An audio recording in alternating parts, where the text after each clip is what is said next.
नमस्कार, मैं एस.के. आनंद और आप देख रहे हैं पीएम बिहार न्यूज़। जैसा कि आप सभी जानते हैं कि जम्मू के जितने भी युवा हैं और एक अथक प्रयास से यहाँ एक जिरम्बिक ग्राम महोत्सव का शुरुआत किया गया है और इसका उद्देश्य क्या है, तो यहाँ मेरे साथ छात्र नेता सूरज कुमार बरनवाल जी हैं, जिसे जानेंगे कि आखिर आपके मन में ये थॉट कैसे आया आने वाले पीढ़ियों के कहीं कहीं आप जगाने का, और जम्मू का जो खोया हुआ चीज़ है और कहीं ना कहीं बदनाम गलियों से गुजरता था नाम, नक्सलाइड एरिया कहा जाता था, नक्सलाइड जिला कहा जाता, तो आखिर इन्हें बदलने कहता है ना कि काम आदमी करता वही, लेकिन करने का तरीका बदल जाता है। तो यहाँ का युवाओं के विचार में बहुत अच्छा मन में विचार आया कि यहाँ की चीज़ों को बदलें और बदलाव ही बहुत अच्छा तरीका है। तो मेरे साथ सूरज कुमार जी हैं, इनसे जानते हैं कि जम्मू के जिरम्बिक ग्राम महोत्सव का विशेषता है और क्या एक्सप्लेन करते हैं, इनसे पूरा परिचय जानते हैं। तो सर, आपका स्वागत है मेरे चैनल में। बहुत बहुत धन्यवाद आपके चैनल को और दर्शकों को भी।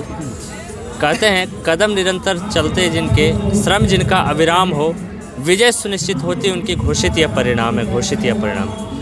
तो इसी प्रकार से यह सिलसिला चलता आ रहा है। जब बिहार अपने आप में एक ऐतिहासिक रहा है, उसी प्रकार से जमुई भी अपना ऐतिहासिक रहा है। वैसे परिस्थिति में हम लोग अपने सांस्कृतिक ऐतिहासिक धरोहर को भूलते चले जा रहे हैं। वह कहीं ना कहीं हमारे आने वाले पीढ़ियों के लिए एक, जिस प्रकार से म्यूज़ियम में कुछ सामान रख दिया जाता है और हमारे जिस प्रकार से हम लोग जाते हैं देखते हैं कि नहीं ये हमारे बीच में था जो आज नहीं है, उन वैसे धरोहरों को बचाने के लिए ऐसा कार्यक्रम का आयोजन होना यह अपने आप में जमुई ज़िले के लिए एक बहुत ही गौरवमयी क्षण है। इस कार्यक्रम के माध्यम से हम लोग जमुई ज़िले के उन सभी ऐतिहासिक धरोहरों को बचाने का प्रयत्न कर रहे हैं। यह धरोहर जैसे अपना लछवाड़ का जो मंदिर है, नागी डैम है, इसे ऐसे हमारे क्षेत्र में बहुत सारे क्षेत्र हैं जिसे पर्यटन क्षेत्र के दृष्टिकोण से भी विकसित किया जा सकता है, परंतु स्थानीय जनप्रतिनिधियों के उदासीन रवैये के कारण यह कहीं ना कहीं पिछड़ता नज़र आ रहा है।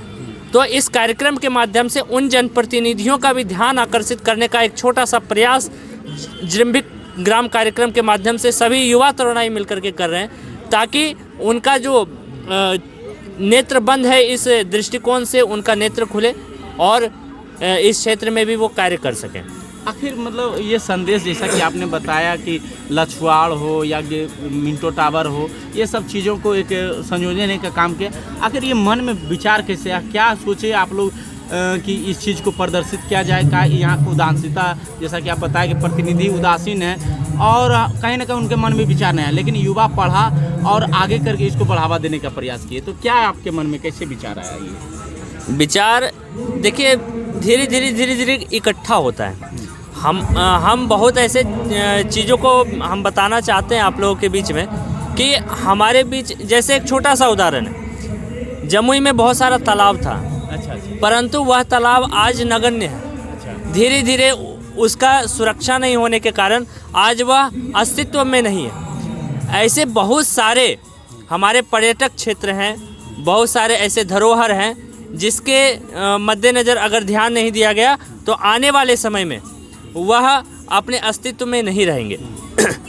उन सबों को अस्तित्व में लाने के लिए, उन्हें बचाने के लिए, आने वाले पीढ़ियों को वह एक उपहार स्वरूप हम उन्हें दे सकें, इस विषय को लेकर के आज हम लोग एक कार्यक्रम का आयोजन किए हैं, ताकि इस कार्यक्रम के माध्यम से उन धरोहरों को बचाया जा सके। जैसे सिमुलतला को हम लोग मिनी शिमला के नाम से जानते हैं, कहते हैं। जब गर्मी का मौसम आता है तो उस समय विदेशी पर्यटक वहाँ पे आकर के रहते हैं, घूमते हैं और वहाँ की जानकारियाँ लेते हैं। अभी वहाँ पे एक धरोहर है जिसे 52 कोठी 56 द्वार कहते हैं, लट्टू पहाड़, जो अपने अस्तित्व को टटोल रहा है, जो हमारे लिए एक पर्यटन क्षेत्र के दृष्टिकोण से वह विकसित हो सकता है, परंतु जनप्रतिनिधि जो उदासीन रवैये के कारण वह आज धीरे धीरे लोग उसे भूलते चले जा रहे हैं। परंतु सौभाग्य की बात यह है कि जब विदेशी पर्यटक जब आते हैं घूमने के लिए तो विशेष रूप से उस जगह जाते हैं। हमारा सिमुलतला, मैं एक और उदाहरण देना चाहता हूँ वहाँ के बारे में। जब युग दृष्टा स्वामी विवेकानंद जी उनका जब स्वास्थ्य बिगड़ा था, वैसे परिस्थिति में वो सिमुलतला आकर के लगभग 1 महीने रहे थे और स्वास्थ्य लाभ वहाँ पर पाए थे। अच्छा, वहाँ जी, और वह कुटिया अभी भी है जहाँ पे स्वामी विवेकानंद जी अपना स्वास्थ्य लाभ पाए थे। वैसे जगह को आज लोग पूजना चाहते हैं, परंतु यह अस्तित्व में नहीं है। ऐसे ऐसे चीज़ को, ऐसे ऐसे क्षेत्र को अस्तित्व में लाने के लिए जिरिम्बिक ग्राम कार्यक्रम का आयोजन किया जाना है और किया जा रहा है बहुत भव्यता के साथ। विभिन्न विद्यालय, विभिन्न डांस अकादमी जो सांस्कृतिक कार्यक्रम के माध्यम से अपने बिहार के विभिन्न पर्व त्योहारों को दिखाने का काम कर रहे हैं। अभी हमारे यहाँ एक कार्यक्रम होने वाला है, बिहार दर्शन, जो किसी डांस अकादमी के माध्यम से होगा। उसमें यह दिखाया जाएगा कि बिहार में जो छठ पर्व मनाया जाता है उसकी क्या विशेषता है, उसे लोग क्यों मनाते हैं, उसका क्या लाभ है और उसमें किन किन सावधानियों को बरतने का प्रयत्न किया जाना चाहिए। तो हमारे जो धरोहर है उसे बचाने के लिए कितना प्रयास किया जाना चाहिए, वो सभी इस कार्यक्रम के माध्यम से समाज के बीच में, जमुई ज़िले के बीच में यह रखने का प्रयत्न किया जा रहा है। चलिए, जैसा कि अभी आपने सूरज जी को सुन रहे थे, इन्होंने कई बेहतरीन तरीक़ा से इस कार्यक्रम को एक्सप्लेन किए और जमुई का जो धरोहर है उसको भी बताने का प्रयास किए। और मैं बता दूं कि अभी आप प्रत्येक ज़िला में, बिहार के प्रत्येक ज़िला में अलग अलग सांस्कृतिक महोत्सव किया जा रहा है बिहार सरकार के द्वारा। और ये जिरिम्बिक ग्राम महोत्सव किसी सरकारी संस्था या किसी सरकार के द्वारा नहीं कराया जा, बल्कि जमुई के युवा पीढ़ी के द्वारा ये संयोजने का काम। और इनके मन में जो प्रश्न आया कि हमारे जमुई ज़िला में जब तक न युवा जागेंगे तब तक बाहरी प्रतिनिधि आएंगे और यहाँ का जो उदासीन रवैया दिखाया, तो इनके मन में कहीं ना कहीं युवाओं को आया कि नहीं,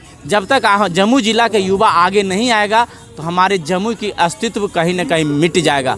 यही सोच करके जिरिम्बिक ग्राम महोत्सव कार्यक्रम रखा गया। और इस कार्यक्रम में मैं बता दूं कि प्रत्येक ज़िले भर के अलग अलग स्कूल, चाहे सरकारी हो चाहे प्राइवेट हो, वो आते हैं और अपने स्कूल में जो विशेष रूप से विशेषता है उसको दिखाने। आदिवासी नृत्य क्या होती है, आप सुनते होंगे, लोरकाइन गाते हैं, तो लोरकाइन का भी यहाँ आप सुनने को मिलेगा।